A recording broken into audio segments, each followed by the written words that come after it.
Hey everyone, welcome to the Healing Narcissistic Trauma Conference. I'm Susan Ball, your host for the event, and I'm really excited today to have Emilia Nagy here as my guest.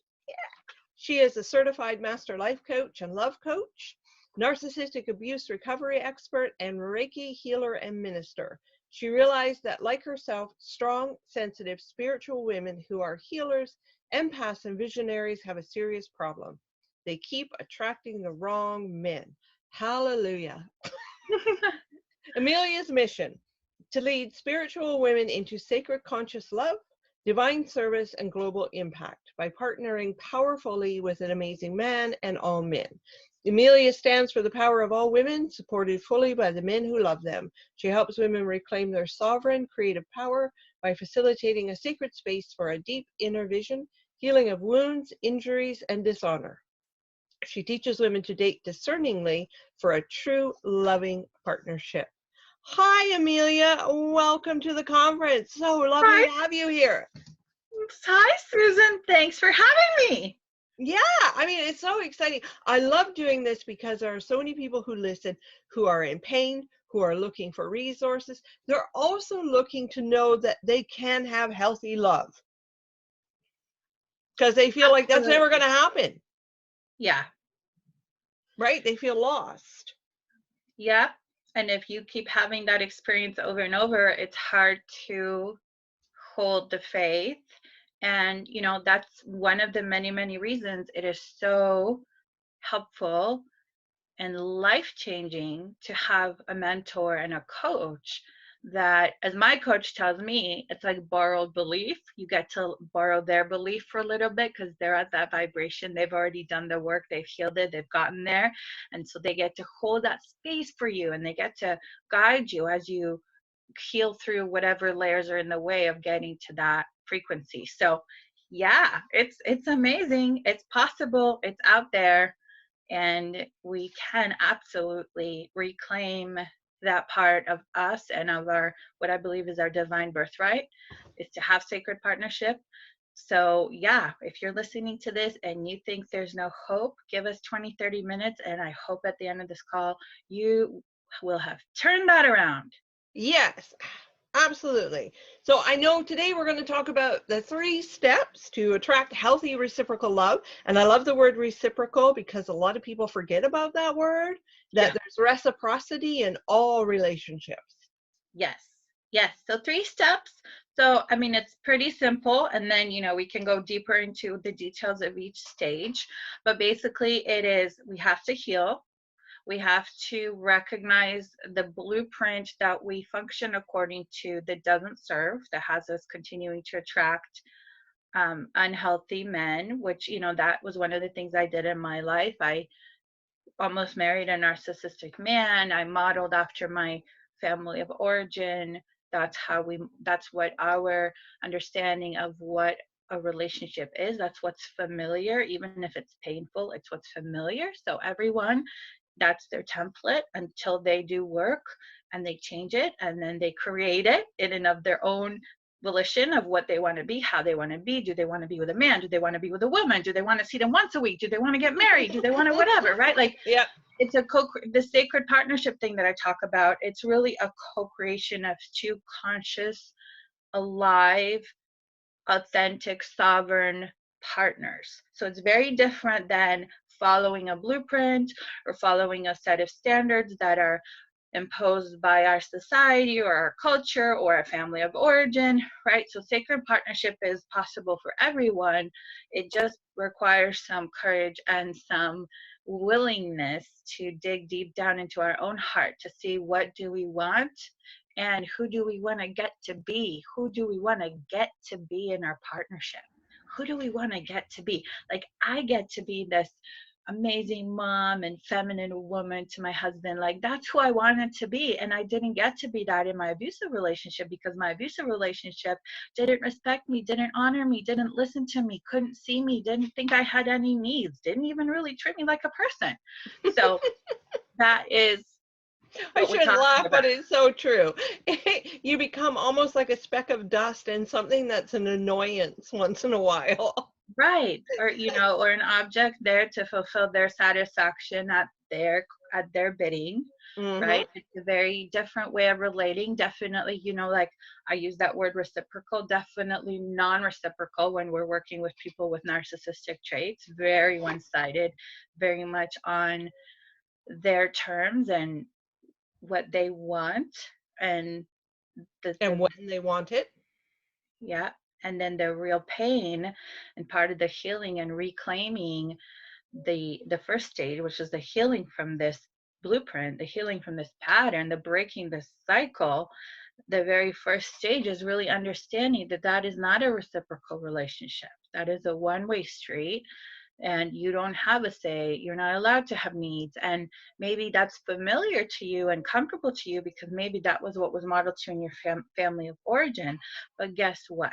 You can grow into a full person and a full sovereign being, and you can have an authentic, sacred partnership with another full sovereign being that just thinks you're so cool. I love that you say sovereign being, because so many of us see ourselves as an extension of our family of origin.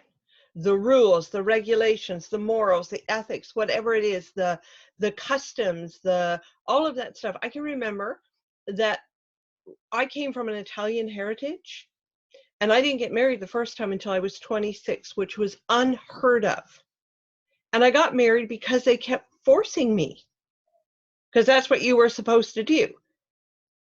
Not because I wanted to necessarily, but because that was what their desire was. So I fulfilled their desire, not mine. Exactly. Exactly. And, the reason why narcissism is up, I just want to put this little seed in everyone who's listening in your mind. The reason why narcissism is so up now, narcissistic abuse recovery, like when I started these groups 5 years ago, I had no idea it was going to get this big. It was just something that seemed like needed to get addressed in the world and in the collective consciousness. And why it's such a big idea, if you think about it, is, Susan, like you just said, right? Like as an extension of the family. Well, if you look at our world and if you look at our world governments, if you look at the systems that we live according to, many of us subscribe to those systems to give us directions on how we should live our life. And what I believe is happening right now is that those of us who are going through narcissistic abuse, it's like an initiation and it's like a wake up call of, hey, guess what? You can be sovereign. You can live according to your own creative power and your own capacity as a full being, as a full authentic being, and connection with the creative force that created all of us, whether you want to call that God or the universe or whatever religion or spiritual vision you have. So this narcissistic abuse recovery journey, especially for the light workers and the empaths, and especially for women right now, but I have to say, I have just as many men come through the groups as women, but the women are just having to really do that full reclamation of what is it to be truly sovereign and truly empowered. And the truth is, as long as we continue to give our power away in our relationships, whether that's with women or with men, whether it's at work or in friendships, we're not sovereign and our energy is being taken from us. And we don't then have the creative power and force to be a contribution and to make that unique, authentic contribution to the world that we're the spark for. We're this unique spark. Nobody else is like us, right? So this is the whole deeper spiritual journey that's happening with people who are coming and waking up to narcissistic abuse. And probably everyone listening to this is going to get this because they're experiencing some form of this. So I just want to tell you, if you are in it, I know it sucks. I know it's so painful. And you totally can do it. You totally can heal. And imagine that the amount of suffering, the amount of pain, the amount of darkness that you're experiencing now, on the other side is that much power, that much joy, that much sense of self, self-confidence, clarity, and spiritual connection. So this is what's happening. You're walking that bridge. And this is why Susan and I are doing this, because we help people walk across that bridge. Exactly. And one of the things I want to point out, because you said that sovereign, your spark, nobody is like you. The one thing that I want to point out, and I get this from clients, and you probably hear this, I want to be that woman I used to be. No, you don't. No, you don't. You want to heal and elevate and grow into a new creation who's passionate and empowered, has boundaries, is unique, all of those things. You don't want to be the woman you were before. No, because that woman wasn't sovereign. No. If she was sovereign, she wouldn't have gotten into a relationship with a narcissist in the first place. And that's the journey and that's the healing that so many of us are going through right now. Yes. So for everybody here, I just want to say you are brave, you are courageous, I believe you're on the forefront of the human evolution on the planet. Keep going. This is part of your spiritual journey. This is a spiritual initiation, if you will, and you can do it. Yes, you can do it. So let's talk about these 3 steps to attract healthy love. Because yes. I know that there are people out there who are really thinking this is never going to happen for them, that they're broken in some way, that it's not meant for them, that whatever limiting belief or negative self-talk they're having, they think that this is not going to happen. So what are the 3 steps? I know the first one is healing and reclaiming your confidence. And I think that that is a big one. Yeah, and as a minister, I have to speak to the spiritual component of this, right? Because this we're going to talk practical, we're going to talk dating, we're going to talk specifics, but there's a spiritual. If you do the practical without the spiritual, it's not going to take. And if you do the spiritual but you don't do the practical, it's not going to take. You need both because we exist in all those realms. We exist in a spiritual, mental, physical, emotional, and physical realm. So the first thing is just to think about that the healing isn't necessarily something that you're going to be doing alone, right? Like the biggest thing I see, the biggest mistake I see people making is like, I'm going to figure this out. I'm going to figure this out. I'm going to go through it alone. And the thing is, it's like, it is so dark and so gnarly that you really need help. Like you really want to have somebody walking with you, either a therapist or coach, some kind of expert, a group, a community that understands. Susan and I both have Facebook groups where you can get support, because you know if you're here that there's a different paradigm that you see the world through than the average person who hasn't had the experience of narcissistic abuse. So in order to heal, you have to get that validation. You have to get that sense of that you're not crazy, that you're not alone, that this is actually real, that there are a lot of people going through this, and here are the steps, because it is a problem that has a solution. As confusing as it may seem right now, it's a problem that has a solution, because Susan and I have found the solution and helped many others. I'm sure if you look at my website, the testimonials in your website too, there's tons of people that will vouch for that. And then the other thing is, I don't want to get biblical, but I do want to get spiritual. There is a verse in the Bible that says, in your weakness, I am made strong. And that just speaks to, in my view, it speaks to the spiritual essence of who we are, in that we are a divine spark of the whole. And so when we stop perceiving ourselves as just a limited physical body, we tend to open and reach out to a higher power. And I believe that's what narcissistic abuse is meant to have us do. It's meant to have us stop relying on ourselves and stop looking at ourselves as disempowered, victimized, or having to do things on our own. And it's part of the recovery is that we have to reach out both to other people and to God or the universe or the spiritual creator, or however you want to call it. So those are the spiritual layers. Now, the more specific layers are, right, like we want to heal, we want to reclaim our confidence, we need to reclaim our power, we need to heal heartbreak.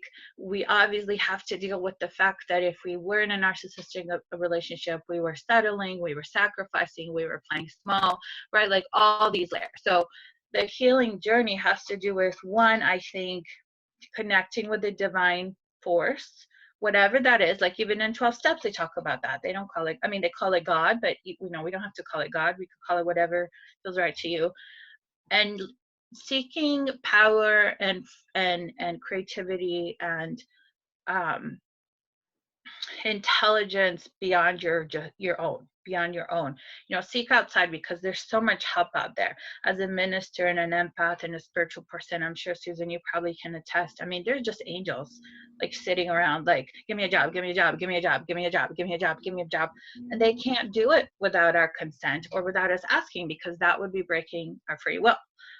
Now, that's not how the other side works, but I'm not going to go into that. I'm just going to go into the stages. So I believe that to heal, we need community. We need to reach out spiritually. That is part of our spiritual growth. That is part of our divine right. And we need to do some practical healing tools. So in my work, we look at healing injuries, healing dishonor, really literally like disappearing the negative frequencies associated with the after effects of all the injuries that we receive from others when we're in narcissistic relationships. We also look at really reclaiming our power and confidence and addressing shame, addressing guilt, addressing many people perceive themselves as having been complicit in the abuse. And so we really need to address that shame that creates and the sense of guilt and unworthiness, and understand that we don't have to go down that cycle of self-judgment and feeling like we don't deserve, feeling like we're not worthy. So there's actually a way to get out of that hole. I call it the downward shame spiral. And then, of course, learning to release.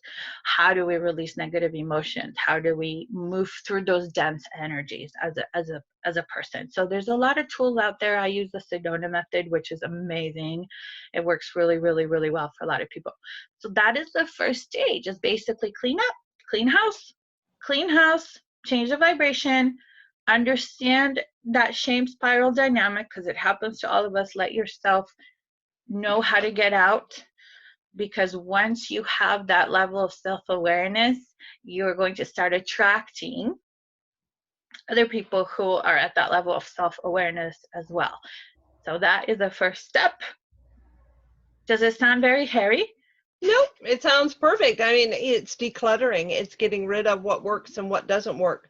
And some of the stuff, when you go through that period and that stage, that step of decluttering and getting rid of, you will find some stuff that you want to keep. Not Right. everything has to go away. You'll find something and you go, oh, I like that. I like that. That makes me feel good. I'm keeping that one. Oh, that one's real crap. That's got to go. We're going to work on that one. So don't think that everything has to go. And maybe it's something that sort of works and doesn't, and you need to make a little modification to love it again. Yeah, exactly. Yeah. Yeah. So it makes perfect sense. And as far as the spiritual goes, I know that I'm not, or I wasn't, or I didn't think that I was a particularly spiritual person when I left my fourth abuser. But when I really went on my healing journey, my spirituality came from nature. I reconnected with nature, which was something I forgot that I really loved. I had forgotten about it. And this is something on your journey when you say, I want to go back to that woman, and I emphatically say you do not, because there's a lot of you that's been forgotten, modified, gotten rid of along the way to fit in to this relationship. Right. Right? Edited. Yeah. Yeah. You quit things. Mm-hmm. You quit that stuff because, oh, it upsets him, or it's not worth it, or whatever your reasoning is, you come up with a reason. So I reconnected with nature, and it was the thing that was really, if I was having a down day, I'd go and sit on a park bench and just enjoy the vibe from the birds and stuff like that. So wherever it is, whatever it is that soothes you and heals you, go and find it. But you do have to have that connection. Absolutely. And nature is reminding us of our sovereign creative power. Everything has its sovereign creative place, and so do we. Mm-hmm. Right? Like, we're part of the cosmos, we're part of the great whole. So yeah, absolutely, nature is such a wonderful reminder. And then when we talk about sacred partnership, a lot of times, people think it's this like cake that we bake, and that when I say cake, I mean something that we create with human intentions and human hands and strategizing and like all this. And what it is actually a sovereign birthright. Like, once you get into the authentic role of the divine feminine and the divine masculine within each of us, and then how they partner with others, and once you remove all the programming that comes from wounds, definitely from wounds and narcissistic abuse and past experiences, but also, and this is part of the second stage, and now we're getting into cultural and social ideas about what that means, right? Like taking on cultural and social and family ideas about what it means to be in a relationship, that's not yours. That's not authentic. You have to find your authentic expression so that you can have sacred partnership. So otherwise, it's not a sacred partnership. It's somebody else's idea of what a partnership should be. And then you're not living that fulfilling, sustainable, really authentic connection that we all yearn for. And so it's funny how it connects back to nature, because what I like to say is that it's natural. It is actually natural. The divine feminine and masculine energies within us, they co-create. They play, they co-create, they like to hang out together, they balance each other out. So this is all very normal, very natural. This is how I believe our amazing magical universe created us to be. But that gets taken away from us by our wounds, by our conditioning, by our social standards, by our cultural standards. And then the other thing I say is, well, where are you going to learn that? Like, where are you going to learn the natural balance of harmony that is part of a sacred partnership? It's like, you're not going to learn it from the soap operas. You're not going to learn it from, many of the movies that we have out there. I mean, there's very few that actually depict what that is. It's kind of like a mythical thing that we have right now. A show that kind of depicts that I like is Outlander, because those two really do have a sacred partnership. So that's the other thing. So then as you go into this endeavor, it's really understanding that it's much less inventing and creating something than taking away things that block it. Did that make sense? It does make sense, because your authentic self, that real you, she or he is in there. Right. It's just been suppressed through standards that aren't necessarily yours. Yes. Yeah. I know, I live that. So I did a lot of things that were what I call the should life, what had been relayed to me as my should life. And as a girl, that was, of course, get married, have kids, blah, blah, blah, blah, blah. That's what it was. Did I want to? I fought tooth and nail. Wow. But that was the should life, and I eventually did that. I followed that prescription. So we are conditioned to behave a certain way. Right. Or to follow a certain standard, if you want to put it that way. Yeah. And that's one of the gifts in narcissistic abuse, is that we get to re-examine that. And we get, it's a painful wake-up call, but it is a wake-up call to, who am I really? How much lifetime do I have left, and how do I want to live it? Do I want to live it according to these social and cultural prescriptions, or do I want to find my own sense? And what's really amazing is when you find that own inner sense of who you are, that's when you create that authentic, fulfilling, sustainable partnership. Because that kind of relationship, that kind of partnership requires you. It requires you. It doesn't require you playing a role. It requires you, right? Big difference. Yeah. So second stage, the dating. Okay, so I like to say here, so right, the first stage was healing, clearing slate. The second stage is dating. So I call it dating discerningly, dating smart.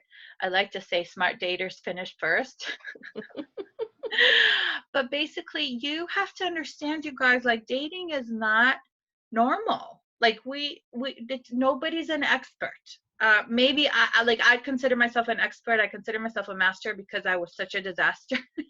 I'm only a master because I was a disaster. I've probably been on like 500 dates. And thank God, because I learned so much, I grew so much. It actually became a part of my spiritual journey, because in my dating walk, I got to see, oh wow, I'm still attracting this kind of man. Oh wow, I attracted a man who's kind of like the old guy, but he has self-awareness. And I could see myself growing. I could see it was reflected in the type of people I was dating and interacting with. And so That's a beautiful way. Because yeah, of course you can heal without dating. A lot of women tell me, well, I want to heal first before I start dating. Okay, like that's perfectly valid. But it doesn't mean you can't date while you're healing, because part of how you're going to know you've healed is that your reality with who you're attracting, how you're showing up, how you're interacting, how you're asking for what you need, how you're speaking up for what maybe didn't quite go along with what you wanted, how you're getting into a partnership with the people that you're dating, right? Like those are really important. I mean, they're really important skills for healthy, fulfilling marriage, if that's what you want, or a healthy, fulfilling long-term relationship. So we can use dating kind of as like a marriage university. Yeah. I So like that. yeah, so that's what I mean by smart dating. And there's just certain things you have to understand when you're dating. Men and women are different. I'm speaking primarily now to women. I work with men, I work with transgender people, I work with gay people. Like this doesn't just relate to women. I'm just going to speak to women from the perspective of if you're a feminine person and you want to attract a masculine person.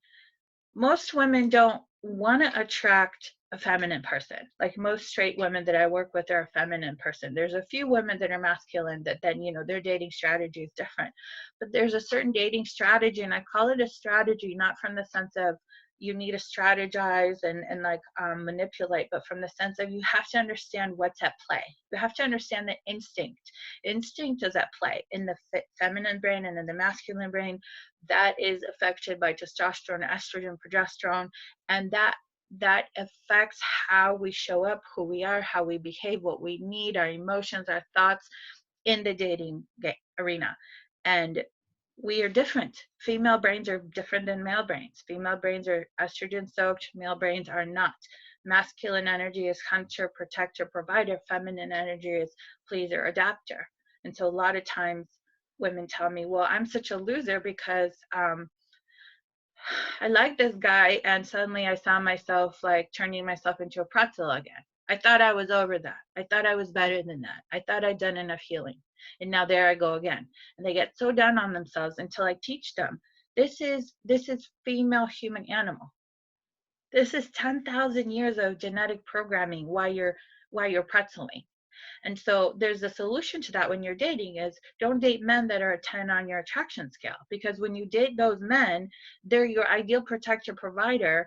Hormones and all kinds of dings are going off in your brain that you have to please, you have to please, you have to be this, you have to be that, right? So that's just an instinct. And what is an instinct? An instinct is a compelled response, a pre-programmed response. That's your human animal. That's why you're even here today, because she survived you all this time, right? Through all your ancestors' DNA. So it's really important when we're dating to discern between what is our human animal behavior and what is our human spirit behavior, what the part of us that actually creates the sacred partnership. Our human animal behavior will never create reciprocal relationships, right? Because you think of shows like Survivor, what are they doing? They're making alliances. So that's what happens in dating, right? If you're in human animal and you don't bring the reciprocal aspect of your human spirit in, where you're giving and receiving versus earning and deserving and compensating, you're going to be in human animal and you're not going to have a reciprocal relationship. You're going to have an alliance. Do you see it? I do. Yeah. So we have to understand that. We have to understand the things that trigger human animal constantly in the dating journey, because you have to know, like, this is about mating. Of course these instincts are going to come up for both sexes, right? Mating is a big deal. Mating is like surviving. Mating is basically like having food. So it's important to know how to navigate that. And what that gives you, dating smart, particularly if you follow the tools I teach, and you guys have a gift from me called the Pick the Right Guy checklist. So that gives you an outline of how to do it, how to do this dating discerningly thing that I teach. But basically you want to expect that it's not going to go well because nobody's an expert. And then the other thing is you want to also know You want to know enough about yourself and also about female human animal and male human animal to discern when you're being in your own human animal, when you might be antagonizing the male human animal, right? Like he's trying to protect in a ride and drive to the restaurant, and he's really focused, right? I'm providing, I'm protecting, I'm driving safely, I'm providing, I'm getting her there, I'm getting her there, I'm getting her there, right? That's male human animal. And female animal's like, oh, he's not listening, he's not connecting. And we take that so personally. And it's like, no, he's just protecting and providing. He's busy. He's busy. He's busy taking care of you, right? So understanding these things are important because they then keep us from taking things personally and getting discouraged in the dating journey, thinking that something's wrong with us, thinking that we're flawed, and just generally going down an unhelpful path altogether. I love that. What is step 3? Step 3, let me take a little sip. Certainly, you've been chatting. I know, I love this stuff. I'm just on a roll. Well, step 3, of course, is partnering. So, right, like, so now we healed, we changed our blueprint, we can see, attract, create a partnership, a reciprocal partnership. We dated discerningly, we discerned the men that were not healthy, that had narcissistic traits. If you go to my website, there's 4 like sure ways to tell, even if it's very subtle. 10 signs of a healthy man, 4 signs of an unhealthy man. You discerned, you either did it yourself or you got some help from me or Susan or another dating coach to be like, yes, I signed him off as a healthy man. You picked a good one, right? So then it's like, okay, you picked the right guy. Okay, now how do you lay the foundation for sacred partnership? How do you communicate? How do you show up? How do you ask for things that just feel crazy? Like, I shouldn't need that. I shouldn't need that, but I need that. How do you navigate intimacy? How do you navigate sex? How do you navigate exclusivity? How do you navigate, eventually a marriage proposal if that's the way you guys decide to go? How do you navigate kids? There's so many details in there that having insight can make a huge difference in the quality of your relationship. I'll give you an example. One thing that men are different than women, and I'm certified with Alison Armstrong as one of the coaches, so I understand this from her perspective. She did 25 years of research on like men and women and how to have peace, right? How to have peace between men and women.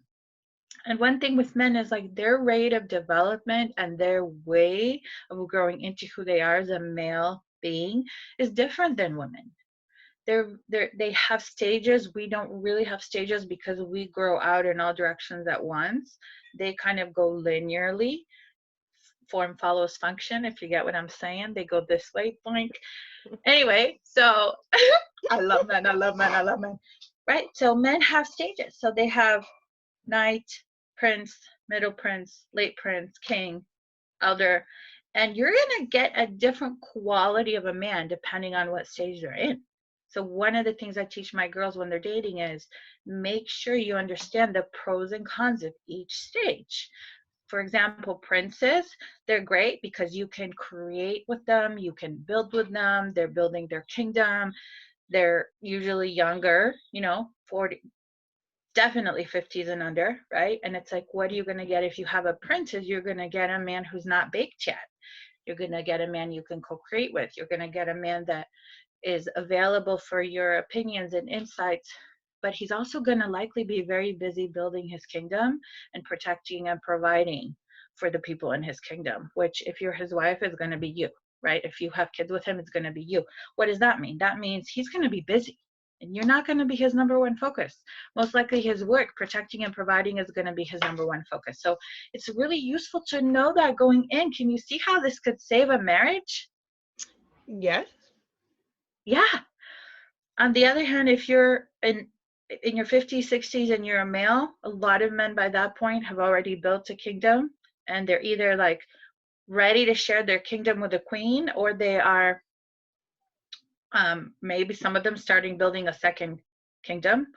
But when they're at that point where, and again, this is from Alison Armstrong's Amazing Development of Men, when they've built their kingdom, they're not interested in co-creating. They're not interested in building a business again. They just want to share it with somebody. They want to be generous, and they want to provide, and they want a queen. And that means a woman who's going to receive from them generously, enjoy what they have to provide, appreciate it. But they're not looking for criticism. They're not looking to change. They're going to have strong opinions, and and then they're going to want a partner who accepts them the way that they are, because they're already baked. So you get more attention, you get more spoiling, but you also get a man who's very set in his ways, right? So these are really important things to know when you're in the dating world, because it's like, what kind of man are you going to get? This is aside from, is he healthy or is he unhealthy? And is he available for partnership? Is he a masculine man if I'm a feminine woman, or is he a more effeminate man if I'm a more masculine person, right? Like, we want to also have that polarity. So there are all these things that play, and what's really cool is when you date this way, you get to design your partnership based on not just your values, but also your energy. Like, I love to be the feminine energy in my partnership, but I'm also an entrepreneur and a coach and a teacher. In that role, I'm very masculine in a lot of ways. I also nurture, but it's a leadership role, right? I don't really want to be that role in my marriage all the time. So it's nice, right? Like, I have a nice balance with my husband, so I get to be the feminine with him. So that's really great. And so these are some of the things that you want to consider as you're heading into a partnership, and you're creating it consciously. You've rebuilt your blueprint. You've dated discerningly, picked the right healthy man that's hopefully up to what you're up to, according to the stage that you're in. And then you guys are going to build. You're going to build together. You're going to co-create this thing. And it's just so worth it. And on that note, I love it, because I love co-creation. I think that right there, co-create, speaks to reciprocity, partnership, all of those things. And the fact that you are now a sovereign being means that you can fill your own cup on your own, and you're not looking for somebody to do that for you. So it has all of those good juicy bits in it that you need for a healthy partnership. Yeah, because when you can fill yourself, you can be generous. And then you can ask for help from somebody to help you fill yourself, which allows them to be generous. That's right.